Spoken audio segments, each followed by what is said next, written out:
हम महाराष्ट्र की धरती पर हैं, यहां गणपति की पूजा होती है। पर आपको पता है एक ही देश दुनिया में ऐसा है जिसके करेंसी नोट पर गणपति थे, वो भारत नहीं था, वो था इंडोनेशिया, जो दुनिया का सबसे बड़ा मुस्लिम देश है। तो हमारी संस्कृति का प्रभाव मत संप्रदाय से परे जाकर है। और दूसरा, आप सभी ने यहां देखा होगा, मैं थोड़ा सा एक विषयांतर में रहते हुए एक बिंदु और बताना चाहता हूं। आप सबने अष्टविनायक है, महाराष्ट्र में बड़ी मान्यता है अष्टविनायक की, पर कभी आपने सोचा कि विनायक 8 ही क्यों है, 7 या 9 क्यों नहीं है, 6 या 10 क्यों नहीं है? हमारे यहां कोई भी चीज बगैर कारण के नहीं है, बगैर तर्क के नहीं है। अच्छा, कभी आपने सोचा कि भगवान गणेश का शरीर मनुष्य का है और सर हाथी का क्यों है, और उनका सर काटा क्यों गया? सर हाथी का क्यों है, सवारी चूहे की क्यों है? दोनों में बहुत विरोधाभास नजर आता है ना। और उसके बाद यदि हाथी का सर है तो उनको एक दंत क्यों कहा गया? हाथी के तो 2 दांत होते हैं, तो फिर एक ही दांत क्यों है?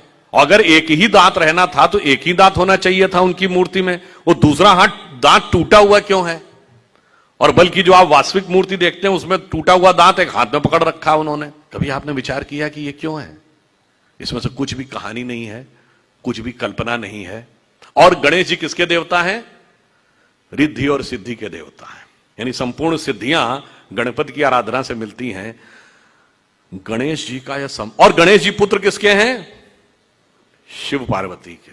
और शिव ने ही सारे आगम ग्रंथ दिए हैं, यानी जिसको आप कहते हैं ना, आपकी चेतना के जागरण के सारे स्वरूप भगवान शिव ने दिए हैं। अब समझिए गणपति के सारे जो स्वरूप हैं इनका अर्थ और तात्पर्य क्या है। देखिए, भगवान गणेश का वह स्वरूप हमारे अंदर की जो वास्तविक चैतन्य ऊर्जा होती है उसके उत्थान की वह प्रक्रिया को प्रतीक रूप में दिखा रहा है। सबसे पहले सर कटना किसलिए जरूरी है?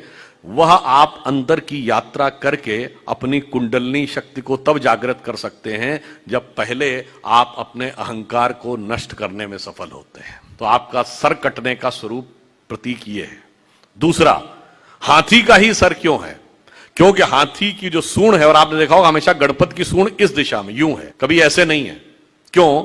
वह उस शक्ति का प्रतीक है जो अपवर्ड्स है, यानी जागृत शक्ति, आपके शरीर की कुंडलनी की शक्ति जब वो ऊर्ध्व की तरफ होती है उसका प्रतीक है। और हाथी इसलिए है कि हाथी के मस्तक में गज मुक्ता कहा जाता है, माना जाता है कि हाथी के यहां मस्तक में एक मुक्ता है, तो वो ब्रह्मरंध्र का प्रतीक है। और जब वो मुड़ी हुई सूंड ऊपर है, और चूहे की सवारी क्यों है? क्योंकि चूहा जमीन के अंदर जाकर अपना बिल बनाता है। तो जब आप एकाग्र चित्त होकर अपने अंदर की यात्रा में उतरते हैं तभी जाके आप इस शक्ति को पहचान पाते हैं और उस शक्ति को ऊपर उठाने का सामर्थ्य पा पाते हैं। और उसके बाद जब आप 8 विनायक क्यों हैं? क्योंकि 8 चक्र हैं, मूलाधार, स्वादिष्ठान, अनाहत, आज्ञा, विशुद्ध चक्र और ब्रह्मरंध्र।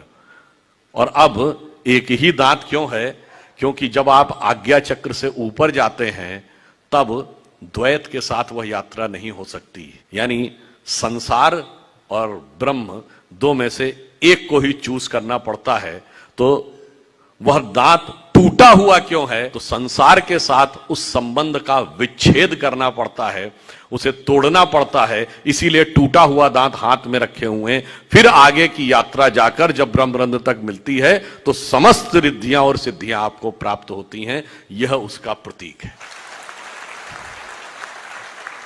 यह मैंने इसलिए बताया कि हमारे तमाम मार्क्सवादी लोग जब यह प्रचारित करने का प्रयास करते हैं, जैसे मार्क्स ने न्यूयॉर्क हेराल्ड ट्रिब्यून में 1854 में एक आर्टिकल लिखा था कि जो कुछ अंग्रेज भारत में कर रहे हैं यह दुखद है परंतु सुखद भी है। उसने अंग्रेजी में लिखा, the destruction of India which is the Britishers are doing, it is painful but pleasurable also. Pleasurable क्यों? उसने कहा कि हिंदू चाहे जितने भी समृद्ध क्यों ना हो, परंतु ये हाथी गणेश, बंदर हनुमान और नंदी बैल को पूजने वाले इसी लायक थे कि इन पर हुकूमत की जाए, चूंकि यह लोग समझदार नहीं है। अब बताइए, जो मैंने बताया आपको गणपति का स्वरूप, समझ में हमारी कमी है कि मार्क्स की कमी है?